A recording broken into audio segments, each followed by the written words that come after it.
Hey guys, how's it going? How to fix unable to install update on iOS 18. If you've seen a pop-up window telling you that you're not able to verify update, here's a step-by-step guide on how to fix that problem. First of all, you need to check your internet connection and make sure that you set it to a perfect or at least a powerful connection. Now what you're gonna do, go ahead to the general, right? And then what we're gonna do, we're gonna just go ahead and scroll over that to the VPN and device management. Maybe that problem comes from the fact that you actually turned on the VPN, so make sure that you shut it down. So go back to the general, and if you still face that same issue, what you're gonna do, go ahead to the date and time and make sure that you set your calendar automatically so you can receive the update in time. And go ahead to the iPhone storage if you still facing that same issue, right?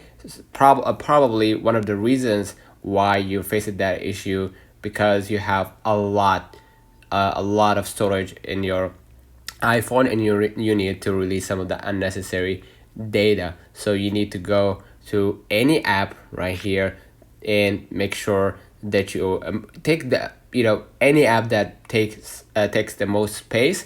Just go ahead to that app and then just make sure that you upload the app and release some of the unnecessary data by uploading the app, and that should fix your problem. If it didn't, what you're gonna do, you need to swipe down to your control center and then you need to shut down your iPhone and reopen it again and wait for at least 30 to 45 minutes, and then you're gonna be able to update your iPhone. And this is uncommon, but one of the reasons why you can't actually update your iOS may be because of your battery. So make sure that your battery is over 20%, and if your battery is lower than that, maybe 10% or 15%, lower than 20 basically, you won't be able to upload the new version of iPhone. So let's read out the comments if this video helped you. Don't forget to like and subscribe, and thank you for watching.